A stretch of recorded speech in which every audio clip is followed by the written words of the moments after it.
लोकसभा चुनावों में फतह हासिल करने के लिए कांग्रेस प्रदेश में प्रचार के साथ ही बैठकों का दौर भी जारी है। इसी कड़ी में आज कांग्रेस मुख्यालय राजीव भवन में शिमला शहरी कांग्रेस की बैठक का आयोजन किया गया। बैठक में शिमला संसदीय सीट के प्रभारी एवं शिक्षा मंत्री रोहित ठाकुर और शिमला शहरी के विधायक हरीश जनार्था मौजूद रहे। ये शिमला शहर के कार्यकर्ताओं की बैठक बुलाई गई है और माननीय हमारे मंत्री और हमारे इस क्षेत्र के प्रभारी श्री रोहित ठाकुर जी इस बैठक की अध्यक्षता कर रहे हैं। और आज हमने शिमला शहर से डोर टू डोर और कन्वेंसिंग का आगाज़ छेड़ लिया है और हमें पूरी उम्मीद है कि जिस तरीके से लोगों ने यहाँ पे हमें सपोर्ट किया है विधानसभा के इलेक्शंस में और उसके बाद जो कार्य हुए हैं वो हम पब्लिक में लाएंगे। और हमें उम्मीद है कि यहाँ से जो हमारे कर्मठ कार्यकर्ता है और जिनको हमने यहाँ से पार्टी ने टिकट दिया है विनोद सुल्तानपुरी जी को हम अपने क्षेत्र से बढ़ चढ़ कर लीड देंगे। ये बात ऐसी है कि 10 वर्ष से बेशक काबिज नहीं हुई है पर लेकिन 2022 में लोगों ने हमें चुन के भेजा कांग्रेस के टिकट पे। और उसके बाद म्यूनिसिपल कॉरपोरेशन की जो हमारे इलेक्शन हुए उसमें हम एब्सोल्यूट मेजॉरिटी में आए। हमारे माननीय सुरेंद्र चौहान जी मेयर बने और श्रीमती उमा कौशल जी डिप्टी मेयर बनी। तो अब हम ये कहना चाहते हैं कि अगले 10 वर्षों के लिए कम से कम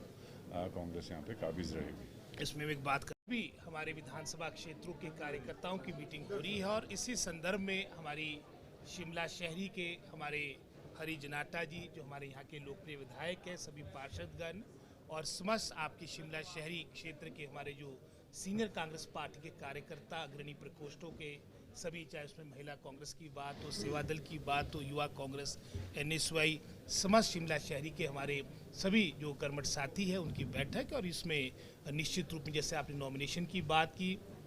उस बारे में तो अवश्य बात होगी और बढ़ चढ़ कर हमेशा यहाँ से कंट्रीब्यूशन योगदान रहता है हमारी शिमला शहरी सर। साथ ही साथ भविष्य में किस तरह से हमारे प्रत्याशी का माननीय मुख्यमंत्री सुखविंदर सिंह सुक्खू जी के कार्यक्रम जो हमारी शिमला शहरी इस लोकसभा चुनाव के मद्देनज़र होने हैं इसके बारे में विस्तार से बात की जाएगी। मेयर साहब, डिप्टी मेयर, सभी समस्त हमारे सभी सीनियर पार्टी के कार्यकर्ता यहाँ पर आए हैं और सारा मैं समझता हूँ आगामी जो 15-20 दिन है इसका प्रारूप तैयार किया जाएगा ताकि जन जन तक जो हमारी 1-1.5 वर्ष की उपलब्धि वर्तमान सरकार की है और हमारा जो कांग्रेस पार्टी का मैनिफेस्टो जिसमें मैं समझता हूँ जनहित की बहुत सी बातें हैं उसको जन जन तक पहुँचाया जाएगा।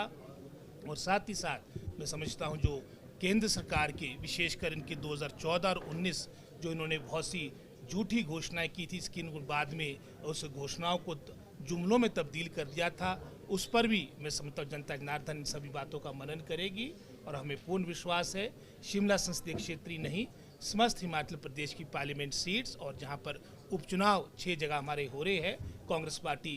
इसमें बहुत अच्छा प्रदर्शन करेगी, अधिकतर सीटों को जीतेगी। जानते हैं कि जहाँ तक छोड़ने की बात है उसमें किस तरह से धन बल का प्रयोग किया गया है और जयराम जी अगर बात करें उनको विशेषकर अपने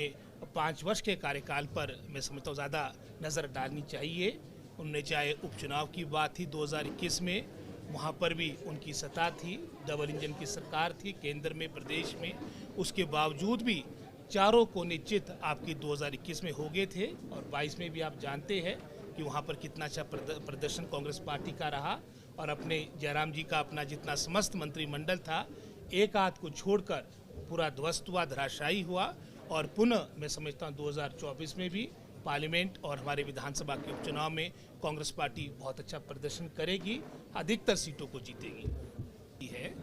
अवश्य 10 वर्षों से भारतीय जनता पार्टी का वर्चस्व हमारी लोकसभा शिमला संसदीय सीट में रहा है, लेकिन आप साथ ही साथ अगर विधानसभा की बात भी करेंगे शिमला शहरी की, यहाँ पर भी लगभग कोई 15 वर्ष से भारतीय जनता पार्टी के हमारे प्रत्याशी जीतते थे और इस दफ़ा बड़े अच्छे अंतर के साथ जनाटा जी जीते हैं। पार्टी के लिए शुभ संकेत है, शिमला शहरी की सीट हमने जीती है, अब हमारी पार्लियामेंट सीट की बारी और निश्चित रूप से इस दफ़ा हम अपना कांग्रेस पार्टी का परचम शिमला संसदीय क्षेत्र में लहराएंगे। शिमला से कैमरामैन युगमार्ग टीवी।